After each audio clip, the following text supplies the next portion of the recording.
Na prece, o coração encontra a paz, a mente encontra a clareza e nós temos a sensação de estarmos sempre em companhia de Deus Pai, de Jesus nosso irmão e de Maria, nossa mãe. E nesse momento, nós convidamos esses seres especiais e os bons espíritos para esse nosso encontro. Hoje é segunda-feira, 21 de julho de 2025 e vamos iniciar o nosso momento, o nosso encontro com a leitura e a reflexão no Evangelho de Jesus, Evangelho segundo o Espiritismo, e estamos no capítulo 8. Bem-aventurados os que têm puro o coração. E nós estamos no item 5, né? No item 5, e assim está escrito: Aprendestes que foi dito aos antigos, não cometereis adultério. Eu, porém, vos digo que aquele que houver olhado uma mulher com mau desejo para com ela, já em seu coração cometeu adultério com ela. Mateus 5, 27 e 28. E mais uma vez nós encontramos Jesus aproveitando de um problema que estava acontecendo naquela época, né? E fazia desse problema uma lição para todos nós. Uma lição para aquelas pessoas daquela época e que serve inclusive para os nossos dias atuais. Serve para todos nós. Então, Jesus pega um fato, né, que envolvia o homem e a mulher, ou seja, o adultério, porque naquela época, né, a promiscuidade era mais comum ainda. Não existiam regras, né? Não existiam leis, não existiam. E na cultura, a promiscuidade era algo que os homens praticavam e as mulheres também, né? Então, Jesus nos ensina que é um erro, é pecado, né? Não como espírita, a gente não fala pecado, né? Mas é um erro, né? Um erro em pensamento. Você está pecando em pensamento. E por que Jesus está nos ensinando isso agora, né? Por que ele está nos ensinando isso? Primeiro, porque nós estamos no capítulo Bem-aventurados os que têm puro coração. Então, nós estamos entrando, Kardec está nos conduzindo em vários segmentos onde pode existir impureza. E nesse caso, nesta parábola, né, Jesus está falando do pecado, do erro em pensamento. Muitas vezes, a gente ouve pessoas dizendo assim: eu tive vontade, pensei no mal, mas eu não cometi esse mal. E fala de uma forma como se fosse algo bom, se fosse uma virtude, né? Que ela pensou no mal, ele pensou no mal, ele sentiu vontade de praticar o mal, mas ele não executou, não fez, não praticou o mal. E Jesus está nos ensinando aqui que nós temos que combater o mal pela raiz. E o mal já existe em você, se ele estiver no pensamento. Somente não executamos.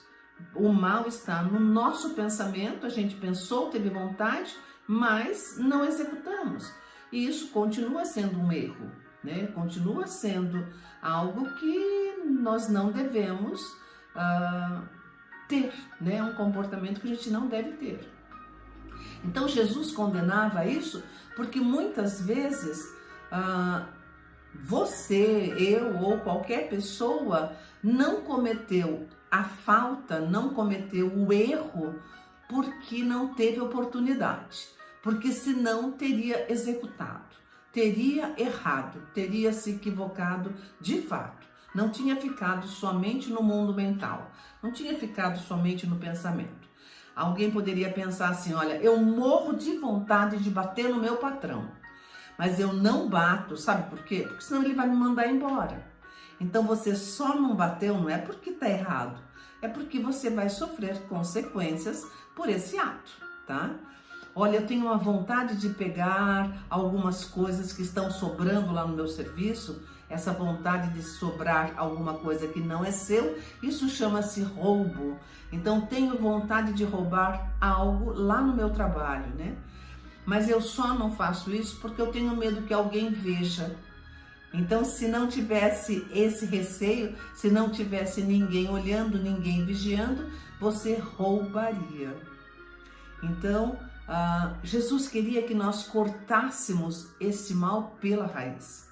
Porque quando você tem vontade de agredir, quando você tem vontade de xingar, quando você tem vontade de roubar e não fez, ficou somente na vontade, para Jesus você já praticou o ato indevido, você já errou, só não fez porque faltou oportunidade. Então você já foi violento, você já praticou o xingamento, você já roubou quando está somente com vontade, tá? Então, está com vontade, para Jesus é como se você já estivesse praticando. E você, eu, todos nós temos que combater esse mal que nós temos no pensamento. Se tiver vontade de agredir, de roubar, nós temos que combater esse pensamento. Jesus quer que você tire essa vontade do seu coração. Não basta só não fazer o mal. Nós precisamos fazer o bem. Então, porque o bem torna o nosso coração puro. E você precisa vasculhar no seu coração para ver se você está querendo, se você está desejando fazer o mal. Porque se você está querendo ou desejando, já está pecando, já está errando, é coisa errada. Então, quando você vai vasculhar o seu coração, faça essa pergunta para você: eu pratiquei o mal? Sim ou não? Não, eu não pratiquei o mal.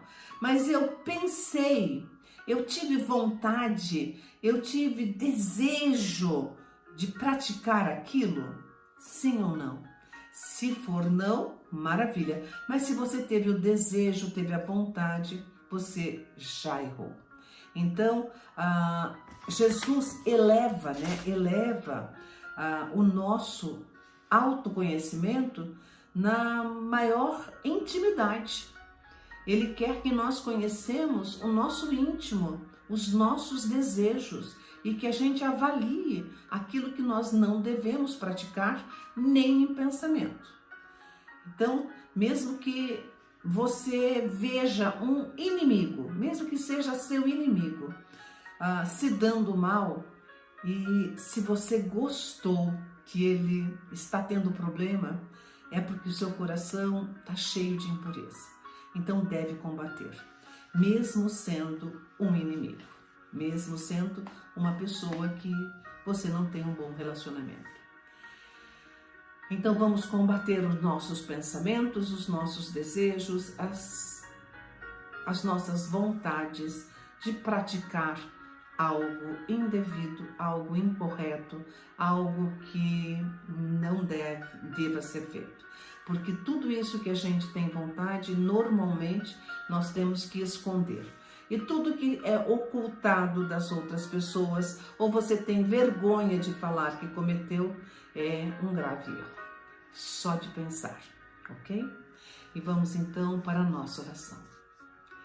Nesse momento eu peço para que você se concentre na sua vida, na sua intimidade, no seu interior, nos seus pensamentos, naquilo que você está pensando, naquilo que você mais pensa, né? Com qual frequência você anda pensando em determinadas coisas. Se forem boas, maravilha, mas se forem ruins, muda de pensamento, troca de pensamento. Faça uma oração, busque uma leitura edificante, ligue uma televisão, distraia a sua cabeça, mas não continue com o pensamento negativo. Isso é muito ruim para você. E nós já sabemos que Jesus condena o problema, mesmo que a gente não tenha praticado. Abra seu coração, fale com Deus, com Jesus, com os bons espíritos, com Maria, nossa mãe, daquilo que você está sentindo. Se você está com medo, se você está com dores físicas ou emocionais, se você está inseguro, insegura, se você está se sentindo muitas vezes abandonado, esquecido, esquecida, se você se sente que está muito sozinho, muito sozinha, que gostaria de ter mais companhia, se apegue mais nas orações, se apegue mais nas preces, procure ser voluntário em alguma ação social, busque ajudar as outras pessoas. Tem tanta gente que precisa de nós, tem tanta gente que precisa do nosso apoio, do nosso carinho. Acredite, mesmo que você esteja nos momentos mais difíceis da sua vida, sempre existe um irmão ou uma irmã que esteja na mesma situação que você ou esteja ainda numa situação mais grave que você. Então, pensa nisso e abra realmente tudo aquilo que você tem desejo de falar e que muitas vezes você não tem coragem de falar com um amigo, com uma amiga, com um parente, mas com Deus, com Jesus, com Maria, com os bons espíritos, você pode confiar, pode manter um relacionamento íntimo e com total confiança. Fale de tudo aquilo que você necessita e de como você gostaria de receber ajuda. Você, meu irmão, minha irmã, receberá apoio, receberá ajuda, receberá orientação, receberá encaminhamento de acordo com o seu mérito ou de acordo com a misericórdia divina. Nunca se esqueça que a oração nos faz aproximar desses seres especiais. Faz com que a nossa conexão nos tornemos íntimos dessas pessoas, desses seres espirituais, desses seres especiais. Então, crie o hábito de dialogar, de conversar, de falar com eles em todos os momentos que você sentir necessidade ou sentir vontade. Aproveita também para agradecer o dia, um dia que você está com menos dor, um dia que você está com mais vontade de comer, um dia que você está com uma vontade de conversar com um amigo, com uma amiga, uma vontade de sair, dar uma volta. Isso é muito importante. Agradeça, agradeça. Agradecer é externar aquilo que nós estamos sentindo de bem e de bom. E faça isso, manifeste sua gratidão. E aproveite também para que nesse dia, se você estiver bem, olhar para aqueles que não estão tão bem. Se você lembrar de alguém que necessita de oração, coloque o nome dele aqui embaixo. Também aproveite esse momento para transformá-lo no Evangelho do Lar. Convide as pessoas que residem com você para estar nesses minutinhos aqui com a gente. Ouvir ver o que nós estamos conversando, a nossa leitura do Evangelho, a nossa reflexão, a nossa meditação e agora a nossa oração, que é essa conversa com Deus nosso Pai, com Jesus nosso irmão, com Maria nossa mãe, porque eles estão aqui conosco, eles estão presentes nesta nossa reunião, neste nosso encontro. Obrigada por você que compartilha esse nosso canal, esse nosso grupo com as pessoas que você gosta. Minha gratidão é eterna. Eu te espero amanhã às 7h07, na hora do Senhor, para que você possa estar aqui ou no momento que você estiver mais disponível. Mas nunca se esqueça que orar é a única maneira de você estar sempre bem. Fica aqui a minha gratidão e o beijo do meu coração para o seu coração. Até amanhã.